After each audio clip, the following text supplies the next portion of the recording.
Okay, so let's unpack this AI algorithm thing. Oh, If you really want to understand AI algorithms, Right, yeah. not just like on the surface, but you're looking for like the core concepts, Right. practical examples, all without getting like totally bogged down with complex math equations and all that. Well, I think you've come to the right place. We've got a ton of sources here, articles, transcripts, even like a whole website dedicated to explaining AI without using equations. So we're going to extract the most fascinating nuggets for you. Yeah, and what's really fascinating about AI algorithms is that they're like the building blocks of thinking machines. They're not just static instructions like a regular computer program. They actually let machines learn from data and make decisions, almost as if they're thinking for themselves. Exactly. And it's this learning ability that makes AI so different from anything we've seen before. Yeah. It's like the difference between just, following a recipe step by step Yeah. versus having a chef who can experiment with flavors and create like entirely new dishes based on their experience. Yeah, and that experience for AI comes from the data it's trained on. Like one of the sources we have here is a YouTube video by CGP Grey, and it highlights this concept of the black box problem. Basically, even the creators of these algorithms often don't fully understand how the AI arrives at its solutions. It's kind of like when you're training a dog. You can reward it for the desired behavior, but you don't know exactly what's going on in its mind. Right. So essentially, we're kind of trusting these AI systems to make decisions that we don't fully understand ourselves. That's a little bit unsettling. It definitely raises some questions, but for now, let's focus on understanding the different types of AI algorithms so we can at least try to get a better grasp of what's happening inside that black box. Okay, sounds good.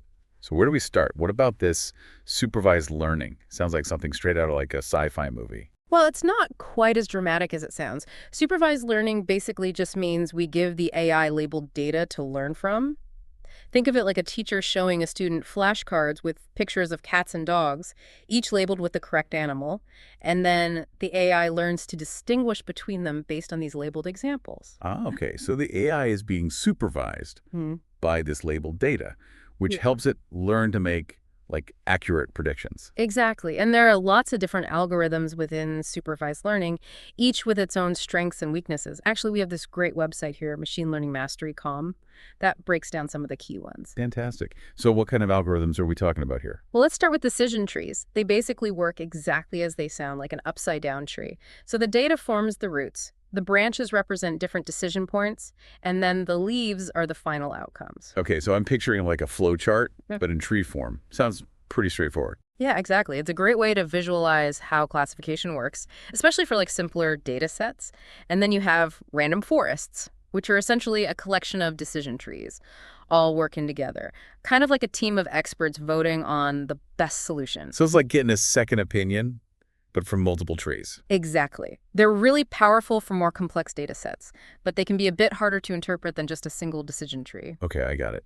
So what other supervised learning algorithms are out there? Well, there's also support vector machines, or SVMs, and they essentially draw a line to separate different categories of data, but they aim to create like the biggest possible gap between those categories.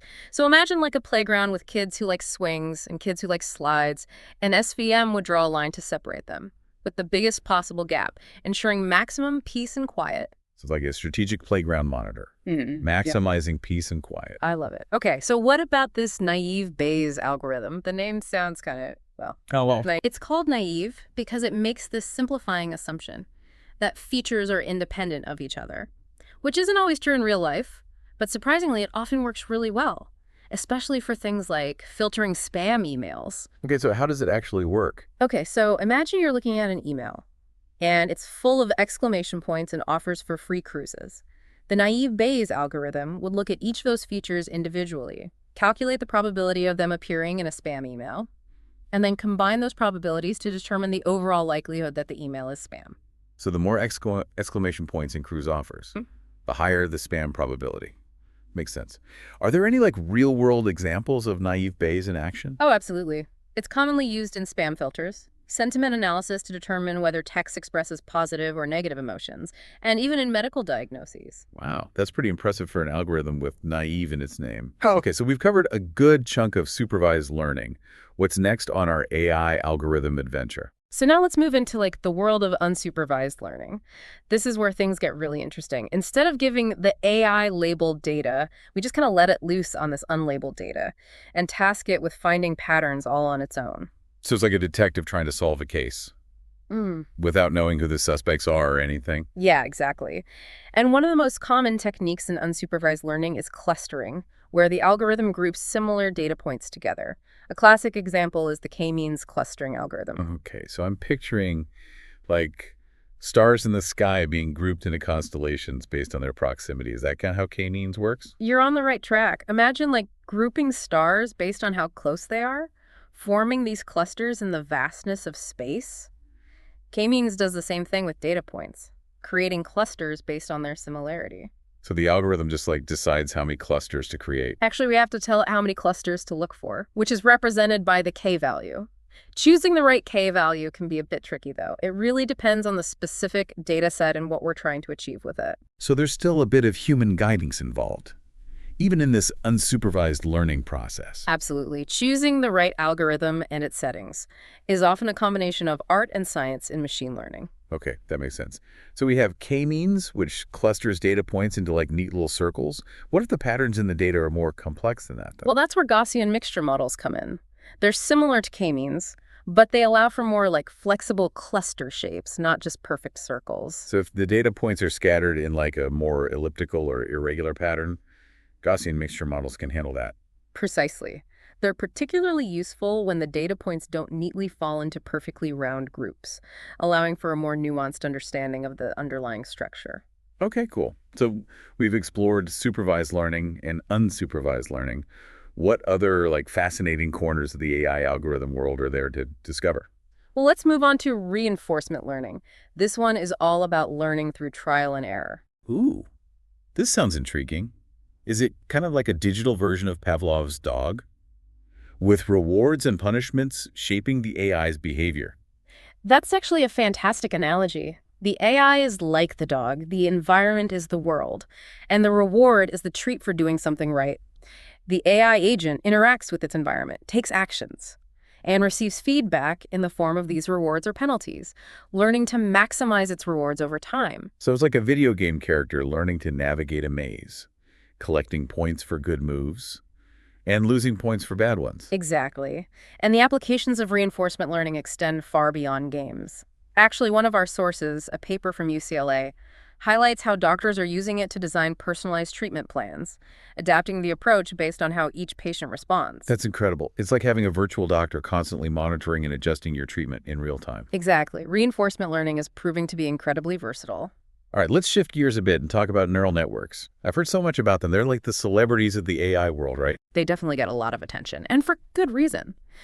Neural networks are basically inspired by the connections between neurons in our brains, enabling them to excel at these complex tasks, like image recognition and language translation. So they're essentially trying to mimic the way our brains process information. That's the idea. They consist of these interconnected nodes, or neurons, organized in layers. Each connection between nodes has a weight assigned to it, which determines the strength of the signal. And these weights are adjusted during the learning process, allowing the network to fine-tune its responses. Okay, I'm getting a sense of the basic structure, but how do these neural networks actually learn?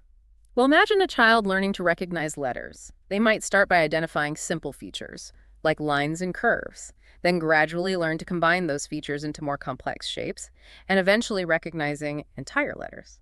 Neural networks learn in a similar way, through a process called backpropagation. Backpropagation. That sounds a little intimidating. It's basically just a fancy term for an algorithm that adjusts the weights of the connections between nodes based on the errors the network makes. So the network is presented with some input data, it makes a prediction, and then compares its prediction to the correct output.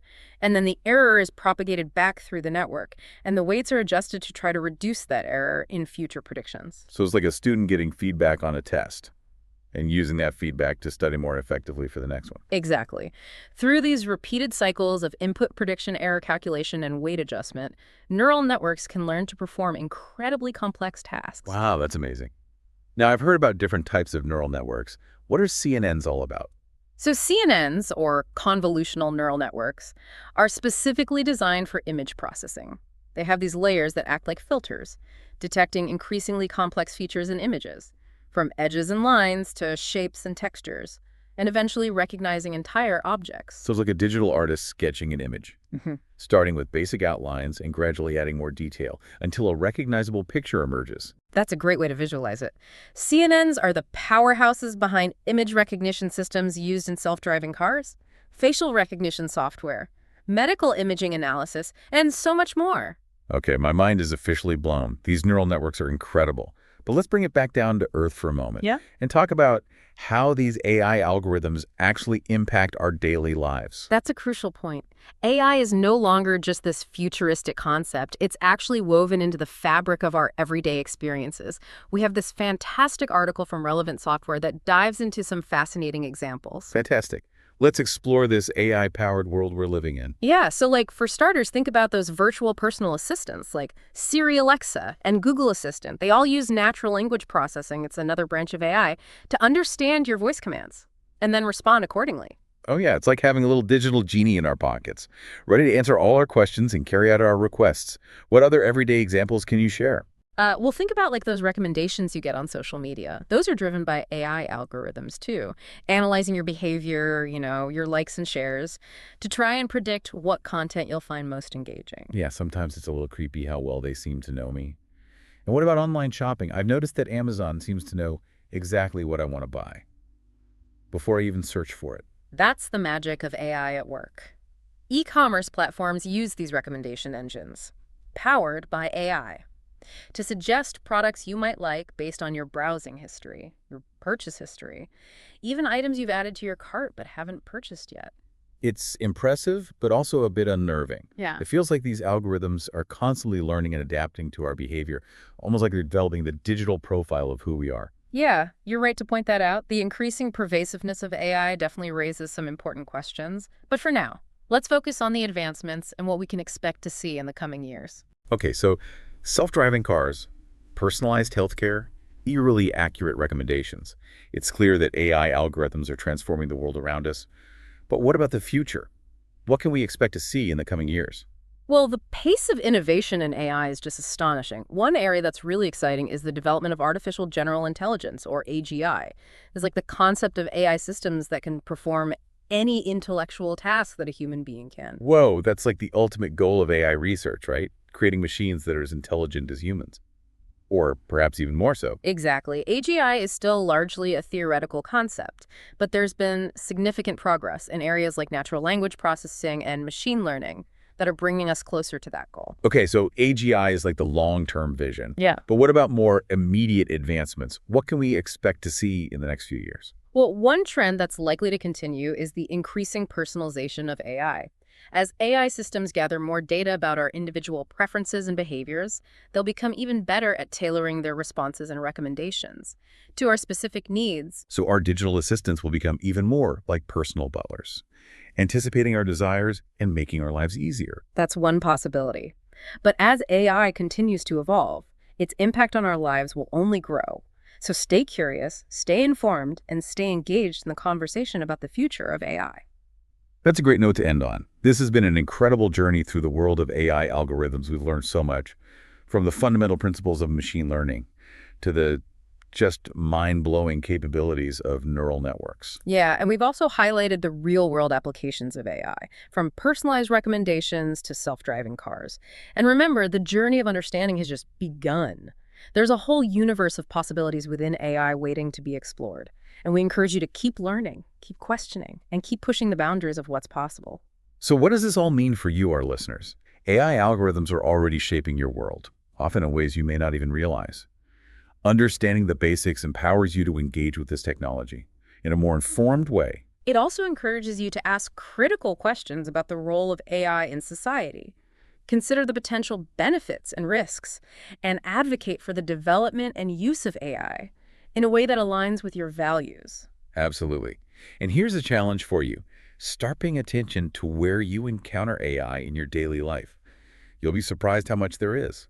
From the moment you wake up and check your phone, to the shows you watch and the products you buy, AI is quietly influencing your decisions and shaping your experiences. Absolutely.